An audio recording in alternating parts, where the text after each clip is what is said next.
In the last 3 years, central banks have bought more gold than at any time since 1950. China purchased over 400 tons, Russia added another 300 before sanctions hit, Poland tripled its reserves, India, Turkey, Singapore, all quietly stockpiling. Even countries that haven't touched gold in decades are suddenly accumulating. The public explanation: diversification, risk management, standard monetary policy. But if you look at history, there's a pattern. Nations don't hoard gold during stability. They hoard it before everything changes. This is Treasury tailies, where the numbers tell stories that nobody wants you to hear.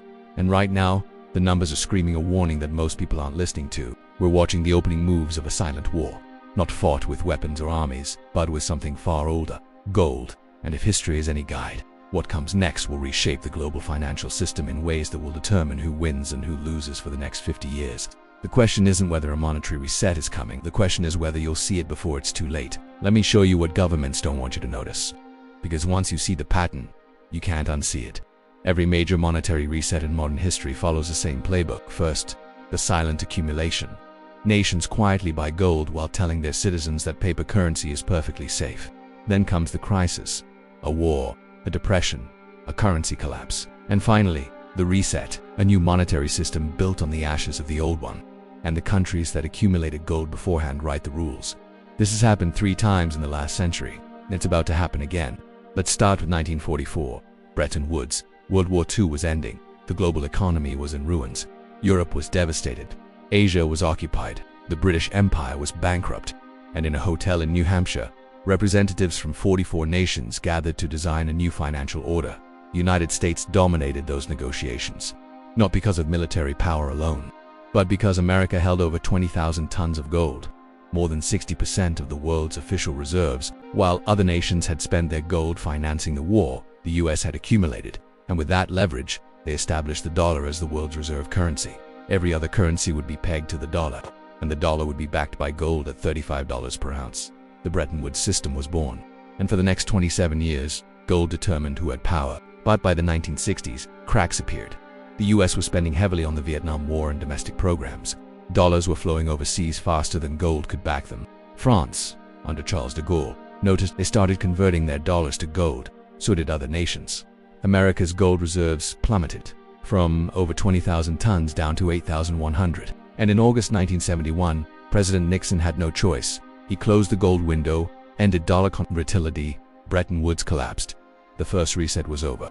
But before that collapse, something interesting happened. From 1968 to 1971, while publicly defending the dollar, central banks around the world were quietly moving gold. Not buying necessarily, just repositioning. Switzerland accumulated, Germany repatriated. France had already pulled theirs from New York. They knew what was coming. The countries that positioned themselves correctly before 1971 navigated the crisis. Those that didn't faced currency chaos and inflation that lasted a decade. Fast forward to the 1990s. The Soviet Union had collapsed. The Cold War was over. And in the euphoria of American dominance, something strange happened. Central banks started selling gold.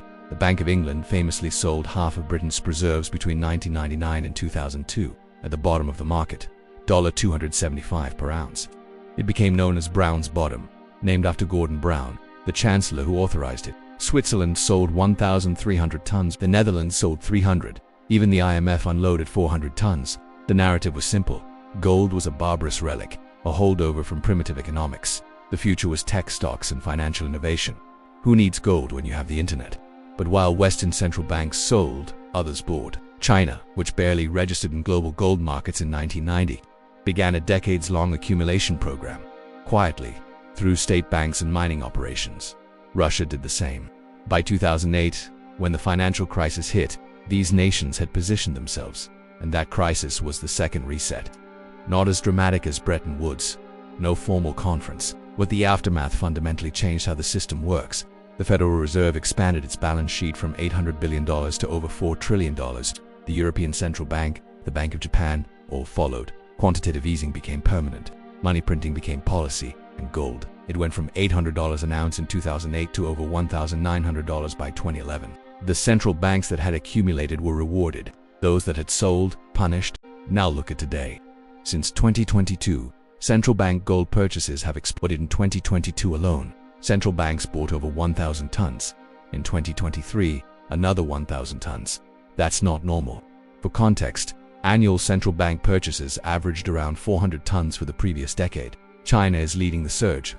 They've added over 400 tons to their official reserves since 2022. But here is the key. Those are just the official numbers. China's actual gold holdings are likely far higher.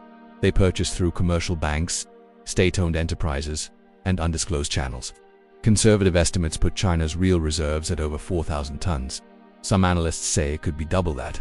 Russia accumulated heavily until sanctions forced them to stop reporting. Before the Ukraine war, they were buying 200 tons per year. They traded oil for gold with Iran, sold weapons for gold to other nations. Even after Western sanctions cut them off from dollar markets, their gold remained. Sanction-proof sovereign Poland has tripled its gold reserves since 2018, from 100 tons to over 330. Singapore increased holdings by 50% in just 2 years. India, Turkey, Uzbekistan, Qatar, all buying. Even central banks in developing nations that could barely afford it are prioritizing gold over dollar reserves. And it's not just the amount, it's where the gold is going. Nations are repatriating, bringing their gold home from foreign vaults. Germany spent 8 years moving 674 tons of gold from New York and Paris back to Frankfurt. The Netherlands repatriated 120 tons from New York. Austria brought theirs back from London. Because in a crisis, possession matters. During World War II, the Nazis seized gold from occupied countries. In 2012, when Libya's Gaddafi fell, Western nations froze Libya's gold reserves. In 2022, the US and EU froze $300 billion of Russian foreign reserves, but they couldn't touch Russia's gold sitting in Moscow. The lesson is clear. Gold you don't physically control isn't really yours. Now here's where it gets concerning. While central banks accumulate and repatriate, they're telling the public a very different story. Official statements emphasize the strength of fiat currencies, the safety of government bonds, the stability of the system.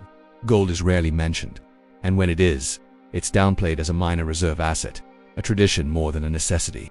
But actions speak louder than words. And the actions of central banks reveal what they actually believe. They're preparing for instability. And when central banks prepare for instability, citizens should pay attention. Because every time this has happened before, what followed was a reset, a restructuring of how money works. And those restructurings don't happen peacefully. They happen in crisis. Look at the warning signs.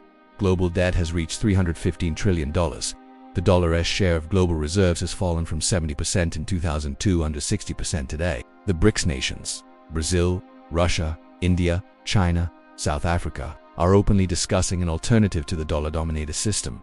They're planning a common currency, gold-backed or resource-backed, a direct challenge to Western monetary hegemony. In August 2023, the BRICS summit expanded to include 6 new members: Saudi Arabia, Iran, Egypt, Ethiopia, and Argentina. That's not just economic, it's geopolitical. These nations represent the world's oil, gold, and mineral resources.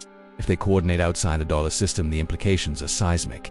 Meanwhile, Western nations are hemorrhaging gold influence, whose reserves have been stagnant at 8,133 tons since the 1970s. As a percentage of foreign reserves, gold makes up only 2.5% for the US. Most reserves are dollar-denominated assets, bonds, securities, promises. But for China, gold represents an increasing share of reserves. Same with Russia. Same with the nations positioning for what's next. The West built a system on financial instruments. The East is building a foundation on physical assets. And in a crisis, one of those is real, the other is confidence. So what's the catalyst? What triggers the third reset? Nobody knows for certain. But the possibilities are clear. It could be a sovereign debt crisis. When a major economy defaults and the contagion spreads, it could be a dollar crisis. If enough nations simultaneously dump treasuries and the Fed loses control of yields, it could be war, a conflict that disrupts trade routes and forces nations to settle in alternatives to the dollar. Or it could be something quieter, a slow-motion collapse where the dollar's dominance erodes, gradually until one day the world wakes up and realizes the old system is gone, replaced by something new, something that favors those who are prepared. And when that reset comes, the countries holding gold set the terms. Just like the US did just like happened after 1971, the next system will favor those who accumulated. That's why 2026 matters.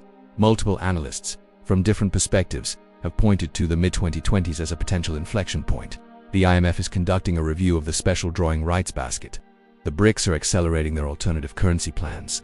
The US debt ceiling battles have become annual crises. The commercial real estate collapse is still unwinding. The banking sector, propped up by emergency Fed lending, remains fragile. It doesn't take a conspiracy Just math and history. Debt that can't be sustained won't be. Currencies that lose confidence collapse. And when systems break, gold survives. It always has. Now, here's the uncomfortable part. While governments stockpile, they're not telling citizens to do the same. In fact, they're doing the opposite. Financial advisors funded by institutions recommend 5% gold exposure, maybe 10% if you're conservative. The message is clear. Stay in dollars, stay in bonds, trust the system. But central banks aren't following that advice. They're buying gold at record pace. So ask yourself, if gold is such a small part of a balanced portfolio, why are nations treating it like a strategic necessity? Because they know what's coming. Or at least, they know it's possible. And in monetary warfare, preparation isn't paranoia, it's survival. Let me be clear, I'm not saying the dollar will collapse tomorrow. I'm not predicting hyperinflation or Mad Max scenarios. What I'm saying is this: the same patterns that preceded every major monetary reset in the last century are visible today. Nations quietly accumulating gold, repatriating reserves, building alternative systems, losing confidence in existing structures. History doesn't repeat, but it rhymes. And right now, the rhythm is unmistakable. So what can you do? I'm not a financial advisor, I can't tell you how to invest. But I can tell you what the central banks are doing. They're buying gold. They're holding physical assets. They're reducing dependence on systems they don't control. Maybe they know something. Maybe they're just being cautious. But when the people who control trillions of dollars start behaving a certain way, it's worth paying attention. The silent gold war is happening right now. Not on battlefields, but in vaults and balance sheets. The winners will be those who positioned themselves before the reset. The losers will be those who trusted the system to warn them first. But the system never warns you. It adjusts. And by the time most people notice, the new rules are already in place. If this changed how you see what's coming, hit subscribe. At Treasury Tailies, we follow the money to places they don't want you to look. And right now, the money is moving into gold. The war is silent, but it's not invisible. Not if you know where to look.